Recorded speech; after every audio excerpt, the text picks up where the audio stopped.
എല്ലാവർക്കും നമസ്കാരം. മലയാള സിനിമാ ചരിത്രത്തിൽ എല്ലാവരും മലയാള സിനിമയിൽ എല്ലാവർക്കും നമസ്കാരം. മലയാള സിനിമയുടെ ചരിത്രത്തിൽ നമ്മൾ അതിൻ്റെ നാഴികക്കല്ലുകൾ പരിശോധിച്ചാൽ നിർബന്ധമായിട്ടും ഒരു മലയാളി എന്ന നിലയിൽ അല്ലെങ്കിൽ മലയാളി സിനിമാ പ്രേക്ഷകൻ എന്ന നിലയിൽ എല്ലാവരും കണ്ടിരിക്കേണ്ട സിനിമകൾ അതിനെക്കുറിച്ചുള്ള ഒരു വിവരണം ഓരോ ദിവസവും ഓരോ സിനിമ എന്നുള്ള രീതിയിൽ പിന്നെ നിങ്ങൾക്ക് നിങ്ങളുടെ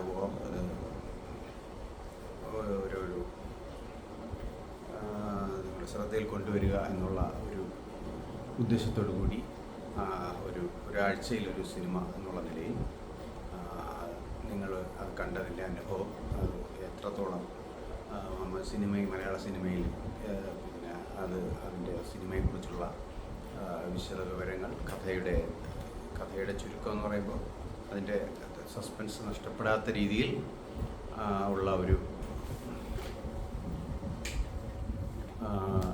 അങ്ങനെയാണ് പറയുന്നതിനാണ് ഉദ്ദേശിക്കുന്നത്. ഇതിന് ഇന്ന് തിരഞ്ഞെടുത്തിരിക്കുന്ന സിനിമ 1981 റിലീസ് ചെയ്ത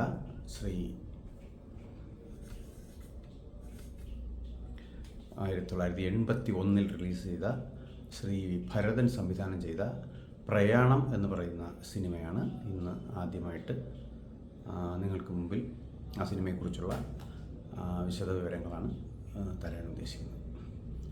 ഈ സിനിമ അതിലെ പ്രധാന കഥാപാത്രങ്ങൾ ചെയ്തിരിക്കുന്നത് നമ്മുടെ മെഗാസ്റ്റാർ മമ്മൂട്ടി, സുഹാസിനി, അശോകൻ, ബാബു ആൻ്റണി തുടങ്ങി ഉള്ള അഭിനേതാക്കളാണ് അതിനകത്ത് ഉള്ളത്.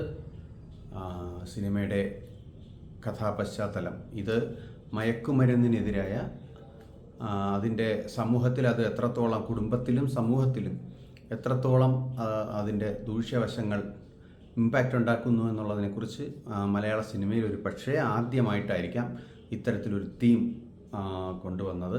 അത് ഭരതൻ എന്ന സംവിധായകൻ അത് ധൈര്യപൂർവ്വം ആ പ്രമേയം എടുക്കുകയും അത് വളരെ മികച്ച രീതിയിൽ അത് ചിത്രീകരിക്കുകയും സംവിധാനം ചെയ്ത് നമ്മുടെ മുന്നിൽ എത്തിക്കുകയും ചെയ്തു. അതിന് ഈ സിനിമ നടക്കുന്നത് ഒരു കലാലയത്തിൻ്റെ പശ്ചാത്തലത്തിലാണ്.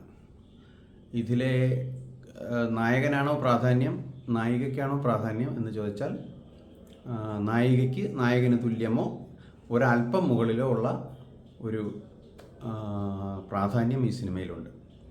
സുഹാസിനി അവതരിപ്പിക്കുന്ന തുളസി എന്ന തൂലികാനാമമുള്ള ഉഷ എന്ന് പറയുന്ന ഒരു പത്രത്തിലൊക്കെ കോളം എഴുതുന്ന ഒരു പത്രപ്രവർത്തകയായിട്ടാണ് സുഹാസിനി ഇതിൽ അഭിനയിക്കുന്നത്. സുഹാസിനി ഈ സിനിമയുടെ തുടക്കം എന്ന് പറയുന്നത് അവരുടെ സ്വന്തം അനുജന് മയക്കുമരുന്ന് പിന്നെ ഉപയോഗിച്ചതുകൊണ്ട് ഒരു മൈസൂരിൽ അല്ലാതെ ബാംഗ്ലൂരിലെ ഏതോ ഒരു ആരും അറിയപ്പെടാതെ ജീവനൊടുക്കി ആത്മഹത്യ ചെയ്യേണ്ടി വന്ന സ്വന്തം അനുജൻ്റെ അനുഭവമുള്ളതുകൊണ്ട് ഇനിയൊരു തലമുറയിൽ ആർക്കും ഇനി ഇങ്ങനെ ഒരു അനുഭവം ഉണ്ടാവരുത് എന്നുള്ള അതിൻ്റെ വെളിച്ചത്തിൽ അവർ ഒരു കലാലയത്തിൽ ഡ്രഗ് ഉപയോഗിക്കുന്നതായിട്ട്, അതായത് കഞ്ചാവ് വലിക്കുന്നത് മാത്രമല്ല സിറിഞ്ച് വഴി മയക്കുമരുന്ന് കുത്തിവെക്കുന്നതായിട്ട് അവർക്ക് ഒരു ഇൻഫർമേഷൻ കിട്ടുകയും അവർ ജോലി ചെയ്യുന്ന പത്രാധിപരോട് പ്രതാപചന്ദ്രൻ ചെയ്യുന്ന പത്രാധിപ കഥാപാത്രത്തോട് ഇത് ഞാനൊന്ന് ഫീച്ചറാക്കിക്കോട്ടെ എന്ന് ചോദിക്കും. അപ്പോൾ അദ്ദേഹം ഇത്തരം കാര്യങ്ങളിൽ വളരെ നട്ടലുള്ള നിലപാടുകൾ സ്വീകരിക്കുന്ന ആളായതുകൊണ്ട് തന്നെ പത്രാധിപർ മുന്നോട്ട് പോകാൻ പറയുന്നു. അപ്പോൾ ഇവർ കോളേജിൽ പോയിട്ട് ഈ ഡ്രഗ് ഉപയോഗിക്കുന്നതിൻ്റെ ഫോട്ടോ ഇവർ ക്യാമറയിൽ പകർത്തുകയും പത്രത്തിൽ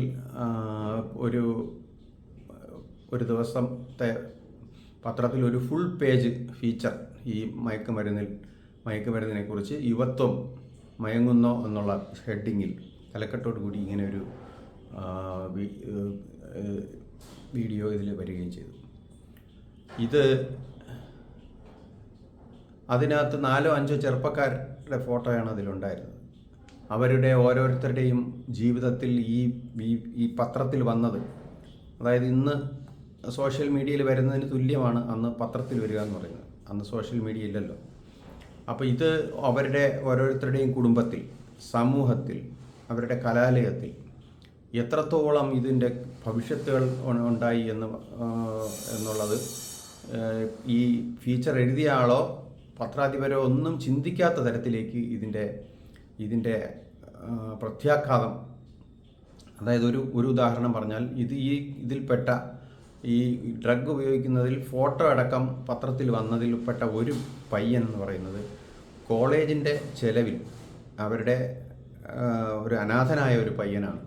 കോളേജിൻ്റെ ചെലവിലാണ് അവൻ്റെ പഠിത്തവും ഹോസ്റ്റൽ ഫീസും എല്ലാം. അങ്ങനെയുള്ളൊരു പയ്യൻ ആദ്യമായിട്ട് ഈ ഡ്രഗ് ഉപയോഗിക്കുന്ന അതിൻ്റെ ഫോട്ടോ ആദ്യമായിട്ട് ഡ്രഗ് ഉപയോഗിച്ചപ്പോഴാണ് ഇതിൻ്റെ ഫോട്ടോ ഇതിൽ വന്നത്. അതുപോലെ ഇതിൽ നഗക്ഷതങ്ങളിലെ വിനീത് അവതരിപ്പിക്കുന്ന കഥാപാത്രവും അങ്ങനെ ഒരു ഡ്രഗ് അഡിക്റ്റ് ഒന്നുമല്ല, പക്ഷേ അന്ന് ഉപയോഗിച്ചതിൻ്റെ ഫോട്ടോ വന്നു. ഇതിൽ ശരിക്കും ഒരു അഡിക്റ്റ് എന്ന് പറയുന്നത് അശോകനും ഒക്കെയാണ്. ബാബു ആൻ്റണി അങ്ങനെ ഒരു അഡിക്റ്റാണോ എന്നുള്ള കാര്യം അതിൽ അത്രയ്ക്ക് വരുന്നില്ല. അപ്പോൾ ഇവർക്ക് തീർത്താൽ തീരാത്ത പക ഈ കാര്യത്തിൽ നമ്മുടെ സുഹാസിനി അവതരിപ്പിക്കുന്ന കഥാപാത്രത്തോടുണ്ടാകും. എങ്ങനെയും തങ്ങളുടെ ജീവിതം, അതായത് കോളേജിൽ നിന്ന് സസ്പെൻഡ് ചെയ്തു. അപ്പോൾ അത് എങ്ങനെയും ഇവരെ ഒരു പ്രതികാരം ചെയ്യണമെന്നുള്ളൊരു ഉദ്ദേശത്തോടു കൂടി ഇവരെ അതിൽ അശോകൻ ഒരു ധനികനായ ഒരു പിതാവിൻ്റെ വ്യവസായിയുടെ മകനായിട്ടാണ് ഇതിൽ അദ്ദേഹത്തിൻ്റെ റോള്.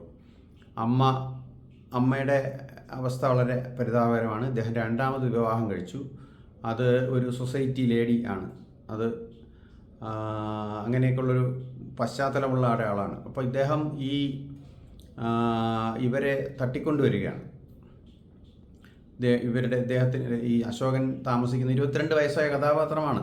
പക്ഷേ 3-4 പേര് ചേർന്ന്, അതായത് ഈ അനാഥനായ പയ്യൻ ആത്മഹത്യക്ക് ശ്രമിച്ചു.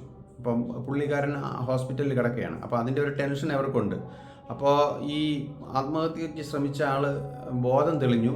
അവർക്ക് താങ്കളെ അറിയാമെന്ന് പറഞ്ഞു. അപ്പോൾ ആ പയ്യനെ ഒന്ന് കാണണം, അതിനു വേണ്ടിയിട്ടാണ് ഞങ്ങൾ വണ്ടിയും കൊണ്ട് വന്നതെന്ന് പറഞ്ഞപ്പോൾ ഇവരത് വിശ്വസിച്ച് ആ വണ്ടി കയറി. വണ്ടി നേരെ ഇവരെ വാഹനത്തിനകത്ത് വെച്ച് തന്നെ ഇവരെ ശാരീരികമായി ഉപദ്രവിക്കാൻ തുടങ്ങി. വീട്ടിൽ കൊണ്ടുവന്നു.